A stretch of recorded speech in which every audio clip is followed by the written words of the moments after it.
90,000 تنخواہ لینے والا افسر جب 8,000 مہینہ کمانے والے کسی مزدور سے رشوت مانگتا ہے نا، اس وقت انسانیت کا جنازہ نکل جاتا ہے۔ اور ظالم کچھ تو رحم کر لیتا اس غریب کی غربت پہ، جو کڑکتی دھوپ میں تتی ریت پہ کھڑے ہو کر ایک بوڑھا باپ کمانے والا ہے، پیچھے 6 بچے کھانے والے ہیں، اور اس غریب سے رشوت مانگتے ہوئے تجھے شرم نہ آئی، تیرے پاؤں سے زمین نہ ہلی۔ اس غریب کی مدد نہیں کر سکتا نہ کر، اس غریب کی ہیلپ نہیں کر سکتا نہ کر، اس غریب کی غربت سے ناجائز فائدہ تو نہ اٹھا۔ جوانوں، نماز عبادت ہے، نماز کی بہت بڑی فضیلت ہے، مگر سنو یہ اس مقام تک نہیں پہنچاتی۔ روزہ عبادت ہے، روزے کی بہت بڑی فضیلت ہے، مگر سنو اس مقام تک نہیں پہنچاتا۔ حج کرنا عبادت ہے، مگر اس مقام تک نہیں پہنچاتا۔ بات مختصر جوانوں، عبادت اس مقام تک نہیں پہنچاتی جہاں غریب کی خدمت پہنچاتی۔ عبادت اس مقام تک نہیں پہنچاتی جہاں غریب کی خدمت پہنچاتی ہے۔ صاحب، مذہب میں سے اگر انسانیت کی خدمت نکال دی جائے تو صرف عبادت رہ جاتی۔ دین اسلام میں سے اگر انسانیت کی، مخلوق خدا کی خدمت نکال دی جائے تو صرف عبادت رہ جاتی ہے، اور عبادت کے لیے میرے اللہ کے پاس فرشتوں کی کوئی کمی نہیں ہے۔ حضرت سیدنا علی المرتضیٰ شیر خدا کرم اللہ وجہہ الکریم نے فرمایا کہ اگر کوئی شخص اپنی بھوک مٹانے کے لیے روٹی چوری کرے، بھوک لگی ہوئی ہو، بھوک مٹانے کے لیے روٹی چوری کرے، تو چور کے ہاتھ کاٹ دینے سے کہیں زیادہ بہتر رہے گا وقت کے بادشاہ کے ہاتھ کاٹے جائے۔ اگر کوئی چور اپنی بھوک مٹانے کے لیے روٹی چوری کرے تو جوانوں 10 طریقوں سے غریبوں کی مدد کرو، 10 طریقوں سے غریبوں کی ہیلپ کرو، غریبوں کا سہارا بنو۔ جب تمہیں پتہ چلے کہ ہمارا پڑوسی بیمار پڑا ہے، ہمارا ہمسایہ بیمار ہو گیا، تو فوراً اس کے گھر جاؤ، اس سے اس کا حال چال پوچھو، پھر اس انداز سے اسے رقم دو، اس انداز سے اس کی مدد کرو کہ اسے تمہاری رقم لیتے ہوئے شرم محسوس نہ ہو۔ پہلا طریقہ۔ دوسرا، ایک ہاتھ سے دو، دوسرے ہاتھ کو پتہ بھی نہ چلے، اس انداز سے دو کہ وہ لیتے ہوئے شرم محسوس نہ کرے۔ دوسرا، ایک ہاتھ سے دو، دوسرے ہاتھ کو پتہ بھی نہ چلے۔ تیسرا، اگر وہ رقم نہیں لینا چاہتا تو اسے دوائی لے کے دے دو، دوائی کے پیسے جا کے ادا کر دو۔ ہم اتنے نادان لوگ ہیں، اتنے گھٹیا تر لوگ ہیں کہ ہم شادی کی تقریب میں جب جاتے ہیں نا تو پیسوں کا لفافہ اپنی جیب میں ڈال کے جاتے ہیں کہ دولہا جب ملے گا پیسوں کا لفافہ دولہے کو دیا جائے گا، حالانکہ اس وقت اس کو پیسوں کی اشد ضرورت نہیں ہوتی۔ ہم اتنے نادان لوگ ہیں، جب شادی کی تقریب میں جاتے ہیں تو پیسوں کا لفافہ اپنی جیب میں ڈال کے جاتے ہیں، اور جب ہمارا کوئی ہمسایہ ہسپتال میں زندگی اور موت کی جنگ لڑ رہا ہوتا ہے، غریب ہمسایہ زندگی اور موت سے لڑ رہا ہوتا ہے، اس وقت ہم کوئی پیسے لے کے نہیں جاتے، ہم صرف پوچھ کے واپس آ جاتے ہیں، جبکہ اس وقت مریض کو اور مریض کے گھر والوں کو پیسوں کی اشد ضرورت ہوتی ہے، ایک روپے کی ضرورت ہوتی ہے، لیکن ہم صرف حال پوچھ کے واپس آ جاتے ہیں۔ ہائے اور نادان، کاش کہ آج کے اس لمحے اس غریب کی تھوڑی سی بھی مدد کر دیتا، آج کے اس لمحے، تکلیف دہ لمحے، اس غریب کی تھوڑی سی بھی ہیلپ کر دیتا تو وہ غریب آج کے اس لمحے جو تجھے دعا دیتا، یہاں سے دعا نکلتی بعد میں، اوپر سے قبول پہلے ہو جاتی۔ آج کے اس دکھوں کے لمحے، دردوں کے لمحے، تکلیف کے لمحے جو دعا نکلتی ہے نا فوراً قبول ہو جاتی، آج یہاں سے دعا نکلتی بعد میں قبول پہلے ہو جاتی۔ ایسے احسن انداز سے غریبوں کی مدد کرو، غریب ہمسائے، غریب پڑوسی کی مدد کرو کہ اسے لیتے ہوئے شرم محسوس نہ۔ اگر وہ رقم لیتے ہوئے شرم محسوس کرتا ہے تو میرے حضور علیہ السلام نے فرمایا جو اپنے لیے خریدو وہ اپنے غریب بھائی کے لیے بھی خریدو۔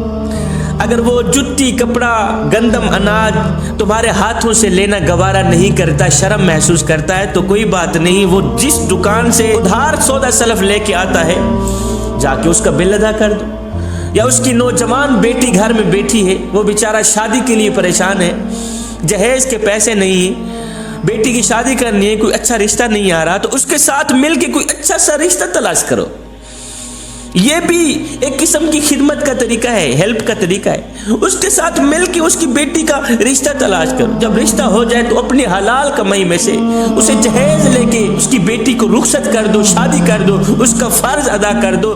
یہ اتنی اعلیٰ قسم کی خدمت ہے، یہ وہ خدمت ہے جو انسان کو اللہ کا محبوب بنا دیتی، جو انسان کو اللہ کا ولی بنا دیتی، یہ وہ خدمت۔ پھر میں ایک بار نہیں، دو بار نہیں، کروڑوں بار قربان نہ جاؤں اپنے آقا کے اس فرمان پہ کہ میرے کریم نبی نے فرمایا، صحابہ کسی بیوہ کے سامنے اپنی بیوی سے پیار نہ کرنا، اپنی بیوی کی تعریف بیان نہ کرنا، اس سے بیوہ کا دل دکھے گا۔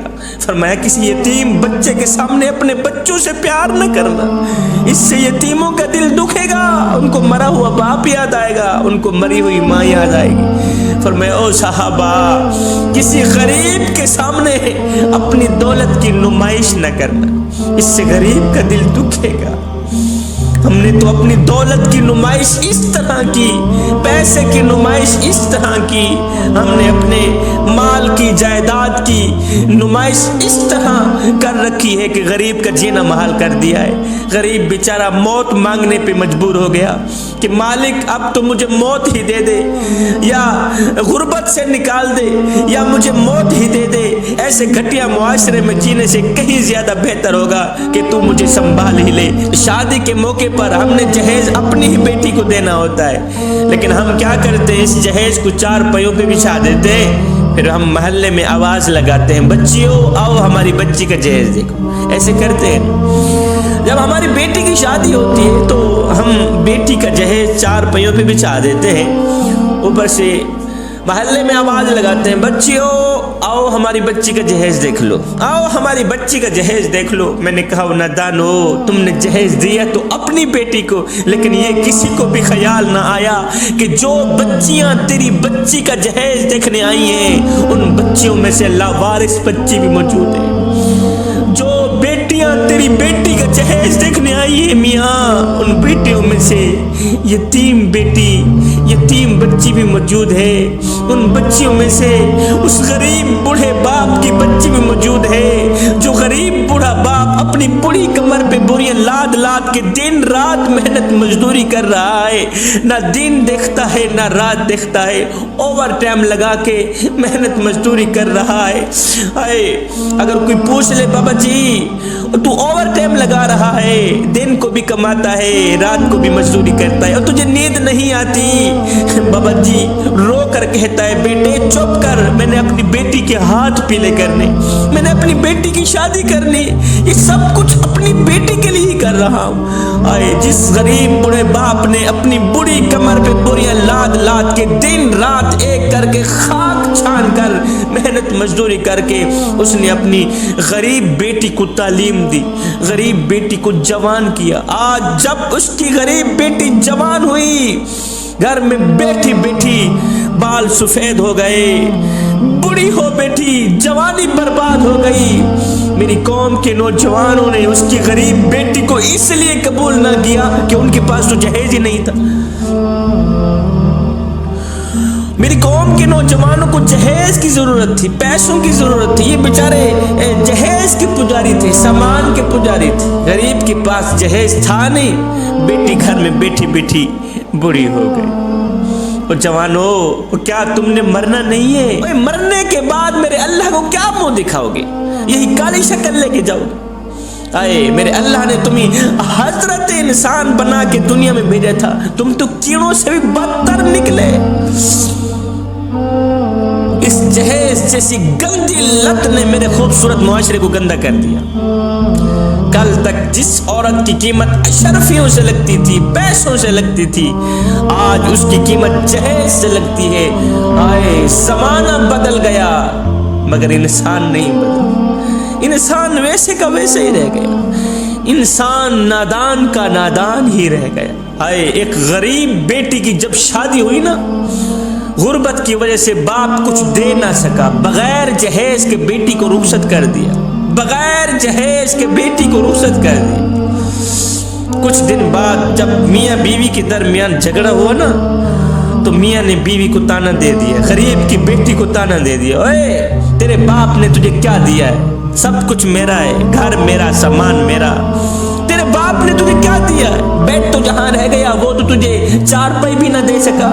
اے یہ سن کر غریب کی بیٹی چیخ پڑی، رو کر اس نے ایک دردناک جملہ بولا، ایک دردناک جملہ کہا. وہ جملہ میں آج تک نہیں بھولا.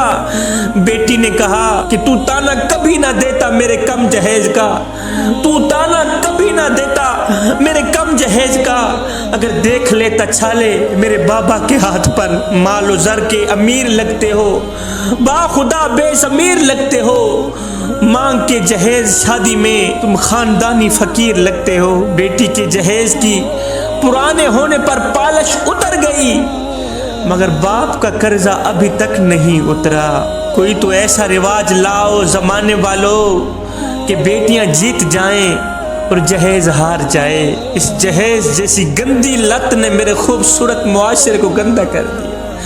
اس جہیز جیسی گندی لت نے غریب کی بیٹی کو بوڑھا کر کے گھر میں بٹھا دیا. اس جہیز جیسی گندی لت کی وجہ سے غریب کی نوجوان بیٹی کو کسی نے قبول ہی نہ کیا. جوانو، اہم دن وہ نہیں تھا جس دن تم اس دنیا میں آئے تھے، وہ اہم دن تو وہ ہوگا جب تم لوگ یہ جان لوگے کہ تمہارے آنے کا مقصد کیا تھا. اپنے غریب ہمسایوں کو مشکلات سے نکالو، مشکلات سے نکالو ان غریبوں کو. میرے آقا نے فرمایا تم ان کو مشکلات سے نکالو، اللہ تمہیں مشکلات سے نکالے. کسی غریب کو مشکلات سے نکالنا، کسی مشکل سے نکالنا، کسی تکلیف سے نکالنا، دکھ سے نکالنا، درد سے نکالنا، یہ بھی ایک طریقہ ہے خدمت کا. ہائے حضرت موسیٰ علیہ السلام خطاب فرما رہے تھے، مجمع عام میں خطاب فرما رہے تھے. مجمع کے سامنے میں سے ایک شخص گزرا. آپ نے جب اس شخص کو دیکھا، آپ نے فرمایا یہ جو شخص جا رہا ہے نا، یہ کل مر جائے. مجمع میں سے اسی شخص کا ایک دوست بیٹھا ہوا تھا، اٹھا دوڑ پڑا اس کے پیچھے. رکو میاں. رک گیا. ہاں کیا ہے؟ اس نے کہا موسیٰ اللہ کا نبی ہے، جب بھی بولتا ہے سچ بولتا ہے. اس نے کہا تو کل مر جائے گا. میاں تو کل مر جائے گا، جو کھانا ہے کھا لے، جو پینا ہے پی لے، تجھے خبر دینے آیا ہوں تو کل مر جائے. اس نے کہا اچھا میاں تیری مہربانی، تو نے مجھے باخبر کر دیا کہ کل میں مر جاؤں گا، چلو آج میں اپنا کوئی انتظام کر لیتا ہوں. یہ شخص اپنے گھر گیا. گھر جاتے ہی اس نے حکم دے دیا جتنا بھی غلہ، اناج، گندم دانے پڑے، چاول پڑے، باہر نکالو. باہر نکل آیا. ابھی کیا کرنا ہے؟ غریبوں کو بلاؤ، یتیموں کو بلاؤ، مسکینوں کو بلاؤ، لاوارث بچوں کو بلاؤ، میرے سارے رزق کو اللہ کے نام پہ قربان کر دو، اللہ کے نام پہ سب کو بانٹ دو. بیوی نے کہا بھلا وہ بھی خیر تو ہے. کہا کچھ نہیں، بس جو مجھے کرنا ہے کرنے دو. سب کو بلایا گیا. یتیم آ گئے، مسکین آ گئے، غریب آ گئے، لاوارث بچے آ گئے. دور دراز سے جہاں تک یہ خبر پھیلتی گئی لوگ آتے گئے. اب اپنے ہاتھوں کی کمائی آنکھوں کے سامنے لوگ اٹھا کے جا رہے ہیں. یہ دیکھ رہا ہے اور سورج کو دیکھ رہا ہے. ظہر ہو گئی، عصر ہو گئی، ابھی مغرب ہوئی ہے، موت کا فرشتہ نہیں آیا. موت کے فرشتے کے انتظار میں بیٹھا ہے.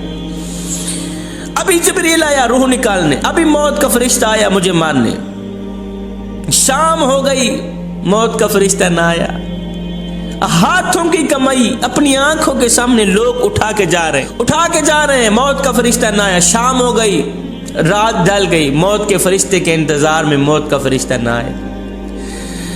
موت کے فرشتے کا انتظار کرتے کرتے رات گزر گئی. جب صبح ہوئی تو وہ شخص اٹھا جو یہ خبر دینے والا تھا. وہ دوست اٹھا، جاؤں، دوست مر گیا ہوگا، جا کے اس کو غسل دوں، اس کا جنازہ پڑھاؤں، اس کی تدفین کروں. وہ گھر سے اٹھا، اس دوست کے گھر آیا، جا کر دستک دی، دروازہ کھولو. یہ دوست جو موت کی انتظار میں بیٹھا تھا، جس کو ساری رات نیند نہیں آئی تھی، یہ اٹھا، اس نے دروازہ کھولا، اوے تو نے تو آج مر جانا تھا، تو مرا نہیں؟ اس نے کہا میاں میں تو تیرے سامنے بیٹھا ہوں، تو نے تو کہا تھا میں کل مر جاؤں گا، ابھی تک تو نہیں مرا، میں تو زندہ بیٹھا۔ اس نے کہا پھر آ موسیٰ علیہ السلام کے پاس چلتے ہیں۔ اب یہ دونوں موسیٰ علیہ السلام کے پاس گئے۔ یہ دوست کہنے لگا حضرت آپ ہی نے تو کل کہا تھا کہ یہ شخص کل مر جائے گا، ابھی تک مرا تو نہیں ہے، تو زندہ بیٹھا ہے۔ موسیٰ علیہ السلام نے دونوں ہاتھ اٹھائے، عرض کی میرے مالک ماجرا کیا ہے؟ کل تو نے ہی تو کہا تھا یہ کل مر جائے گا، ابھی تک مرا نہیں ہے، تو زندہ بیٹھا ہے۔ میرے اللہ نے فرمایا موسیٰ ماجرا اصل میں یہ ہے، جب اسے پتہ چلا تھا کہ کل میں مر جاؤں گا، یہ مرنے والا تھا، یہ آج مر جاتا، جب اسے پتہ چلا کل میں مر جاؤں گا، اس نے اپنا سارا غلہ اناج باہر نکالا، سب کچھ باہر نکالا ہے۔ ہاں بھی یتیموں کو بلایا جائے، مسکینوں کو بلایا جائے، غریبوں کو بلایا جائے، سب کچھ اللہ کے نام پہ میں تقسیم کرنا چاہتا ہوں، بانٹنا چاہتا ہوں، دعوت چلانا چاہتا ہوں۔ دعوت شروع ہو گئی۔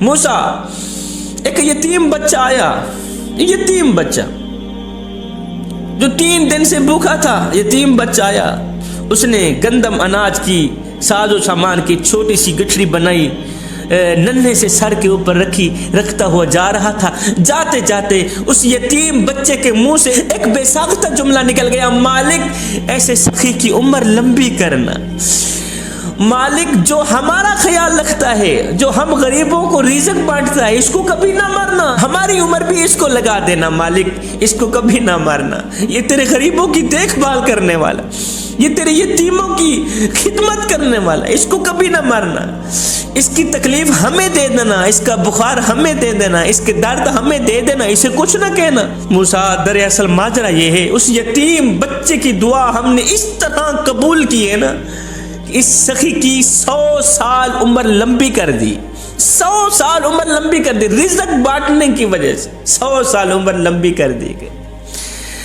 تو تم غریبوں کی خدمت کرو، غریبوں کی مدد کرو، غریبوں کی ہیلپ کرو، تمہاری عمر بھی بڑھا دی جائے گی۔ سخی بندہ جلدی مرتا نہیں، یہ یاد رکھنا، سخی بندے کی عمر میں برکت ڈال دی جاتی، لمبی عمر پاتا ہے سخی انسان۔ حضرت سیدنا عمر فاروق رضی اللہ تعالی عنہ میرے کریم نبی کے پاس گئے، عرض کی حضور آپ اللہ سے دعا کریں کہ اللہ تعالیٰ مجھے رزق دینا بند کر دے، رزق بہت زیادہ ہو گیا ہے، آپ اللہ سے دعا کریں نا اللہ تعالیٰ رزق دینا بند کر دے۔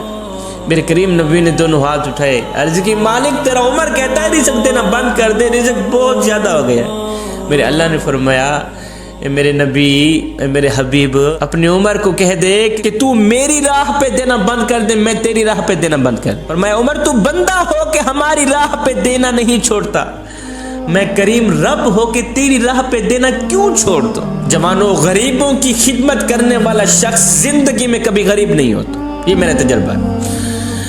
غریبوں کی مدد کرنے والا شخص زندگی میں کبھی غریب نہیں ہوتا۔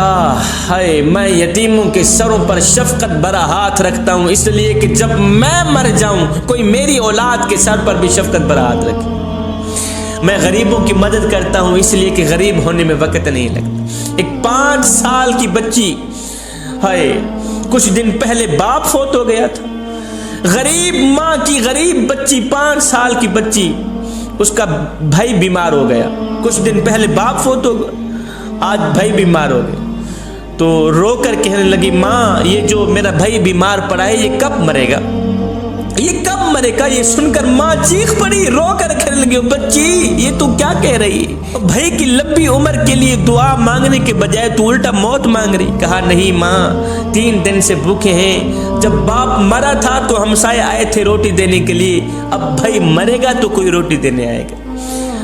ہم غریب ہمسائے کے گھر روٹی دیتے ہیں لیکن تب جب وہ مر جاتا ہے۔ ہمارے ہاں یہاں رواج ہے نہیں، جب ہمارے محلے میں کوئی فوتگی ہو جاتی ہے تو پھر سارے محلے والے مل کر اس مرنے والے کے گھر پوری فیملی کے لیے کھانا پہنچاتے ہیں، روٹی پہنچاتے ہیں۔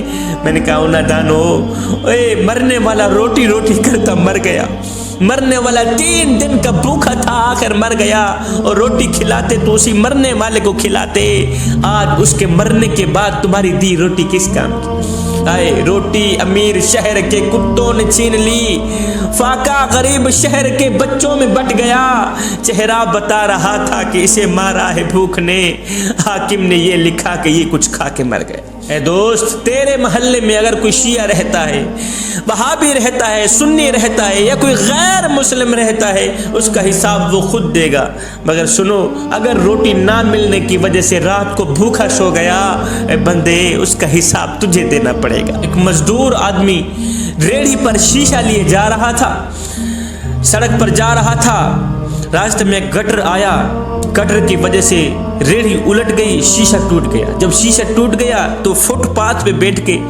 یہ غریب مزدور اپنا سر پکڑ کے رونے لگا کہ اب مالک کو کیا جواب دوں، اتنا قیمتی شیشہ ٹوٹ گیا۔ سڑک پہ بیٹھ کے سر پکڑ کر رونے لگا۔ ہر بندہ آ رہا تھا دلاسا دینے کے لیے، دلاسا دینے ہی لوگ آتے ہیں، دلاسا دے رہا تھا، کوئی بات نہیں میاں چپ کر، جو ہونا تھا سو ہو گئے۔ اتنے میں ایک بزرگ آگے بڑھا، اس نے جیب میں سے 100 کا نوٹ نکالا، اس غریب مزدور کے ہاتھ میں دے دیا، کہا یار اس سے تیرا نقصان تو پورا نہیں ہوگا پر رکھ لے۔ بزرگ کے ہاتھ سے غریب کو پیسے دیتا دیکھ کر اب سب لوگوں نے ایسے ہی کیا، جیب میں ہاتھ ڈالا، کسی نے 10 نکالے، کسی نے 50 نکالے، کسی نے 100 نکالا، غریب کے ہاتھ میں دیتے گئے، غریب کے ہاتھ میں دیتے گئے۔ تھوڑی دیر کے بعد اس کے شیشے کی رقم پوری ہو گئی۔ جب شیشے کی رقم پوری ہوئی تو وہ خوشی سے اٹھا، اس نے سب کا شکریہ ادا کیا، سب کا شکریہ ادا کرنے لگا تو وہاں ایک شخص کھڑا تھا، اس نے کہا میاں ہمارا شکریہ ادا نہ کرو، دراصل اس بابے کا شکریہ ادا کرو، اس بزرگ کا شکریہ ادا کرو جس نے ہمیں یہ راہ دکھائی ہے، جس نے ہمیں خدمت کرنے کا راستہ دکھایا ہے، جس نے ہمیں آپ کی مدد کرنے کی راہ دکھائی ہے، شکریہ تو اس کا ادا کرو۔ جوانوں، ہماری بھی یہی مثال ہے کہ ہم سب اپنے طور پر نیکی کا کام کرنا چاہتے ہیں، لیکن سوال یہ ہے کہ پہلا قدم بڑھائے کون، نیکی کا راستہ دکھائے کون؟ آئے آج سے ہم عہد کرتے ہیں کہ آج سے قدم بھی خود بڑھائیں گے، نیکی کے راستے بھی خود تلاش کریں گے۔ اور سنو، غریبوں سے ان کا حال چال پوچھ لینا، یہ بھی ایک قسم کی خدمت ہے، یہ بھی ایک قسم کی ہیلپ ہے۔ ان کے سینے میں چھپا ہوا غربت کا یہ جو بوجھ ہے نا، 1 گھنٹہ لگا کے ان کی یہ بے تکی باتیں سنتے رہنا، ان کا بوجھ ہلکا کر دینا، یہ بھی ایک قسم کی خدمت ہے، یہ بھی ہیلپ ہے۔ مدینہ شریف میں ایک کملی سی عورت رہا کرتی تھی جس کا ذہنی توازن ٹھیک نہیں تھا، بالکل کملی، پاگل سی عورت جسے کہتے ہیں، پاگل سی عورت رہا کرتی تھی۔ وہ جس راستے سے گزرتی تھی لوگ وہ راستہ چھوڑ دیتے تھے کہ یہ بے تکی باتیں سنائے گی، ہمارا ٹائم ضائع کرے۔ وہ جس راستے سے گزرتی تھی لوگ وہ راستہ چھوڑ دیتے تھے، کوئی بھی اس کو سلام دینا گوارا نہیں کرتا تھا، کوئی بھی اس سے اس کا حال چال پوچھنا گوارا نہیں کرتا تھا۔ اس طرح کی ایک کم عقل عورت تھی، بڑھیا عورت تھی۔ ایک دن میرے حضور علیہ الصلوۃ والسلام مسجد نبوی میں بیٹھے ہوئے تھے، بات چیت ہو رہی تھی، یہ بڑھیا عورت گئی دروازے سے، اس نے اشارہ کیا، میرے حضور علیہ السلام اٹھے اس بڑھیا کملی سی عورت کے پاس، ہاں جی کیا کہنا ہے؟ اس نے کہا یہاں کچھ نہیں کہنا، سامنے یہ جو کھلی جگہ پڑی ہے نا وہاں کچھ کہنا۔ میرے حضور علیہ السلام اس کے ساتھ چلے گئے، ایسے ہی میرے حضور علیہ السلام کو گھماتی رہی، بے تکی باتیں سناتی رہی، ایسے ہی گھماتی رہی۔ گھنٹہ گزر گیا، 2 گھنٹے گزر گئے۔ حضرت سیدنا عمر فاروق رضی اللہ تعالیٰ عنہ جلالی آدمی تھے، آپ کو جلال آ گیا، غصے میں آ گئے کہ دیکھو جی، اوپر سے کڑکتی دھوپ، نیچے سے تتی ریت، اور میرے حضور کا نازک بدن، اور اس عورت کی بے تکی باتیں، اس نے تو میرے حضور کا ٹائم ضائع کر دی۔ حضرت عمر کچھ کہہ نہیں سکتے تھے، اس لیے کہ حضور خود چل کر وہاں گئے تھے۔ ایسے ہی گھماتی رہی، بے تکی باتیں سناتی رہی، گھنٹہ گزر گیا، 2 گھنٹے گزر گئے۔ جب یہ عورت تھکی اس نے اپنے گھر کی طرف راہ لی، جب یہ گھر کی طرف گئی میرے حضور علیہ السلام واپس آ گئے۔ حضرت عمر فاروق رضی اللہ تعالیٰ عنہ بول پڑے، حضور بندہ نواز،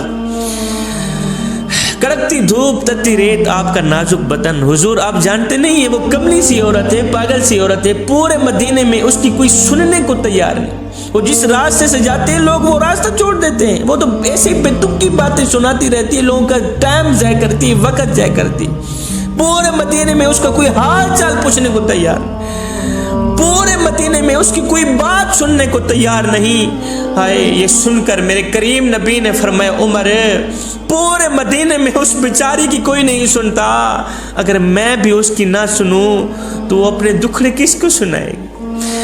ہے پھر وہ اپنے درد کس کو سنائے گی؟ عمر جا کے اس بڑھیا کو کہہ دو، بڑھیا میرا نبی فرما رہا ہے جب دکھ زیادہ ہو جائیں، جب درد زیادہ ہو جائیں، جب سینے پہ غموں کا بوجھ زیادہ ہو جائے تو یہ بوجھ ہلکا کرنے کے لیے کسی اور کے دروازے پر نہ جانا، میں محمد کی چوکھٹ پر آ جانا، تو سناتی جائے گی، محمد سنتا جائے گا۔ اللہ اکبر۔ جوانوں، خدا را غریبوں کے دکھ سنا کرو، ان سے ان کا حال چال پوچھ لیا کرو، یہ بھی صدقہ جاریہ ہے۔ وہ ایک فقیر تھا، درویش تھا، غریب فقیر تھا، اس نے پھٹے پرانے کپڑے پہنے ہوئے تھے، دوسرا لباس تھا نہیں، اب اس کا ایک ہی لباس تھا، وہ بھی پھٹ گئے، اب جگہ جگہ سے جسم چھلک رہا تھا، جسم نظر آ رہا تھا، اب یہ ننگا جسم لے کر، دوسرا لباس تھا نہیں، ایک ہی لباس تھا، آج وہ بھی پھٹ گئے، اب یہ ننگا لباس لے کر بادشاہ کی چوکھٹ پہ حاضر ہوا، جہاں بادشاہ کے کتے بندھے ہوئے تھے وہاں جا کے بیٹھ گیا۔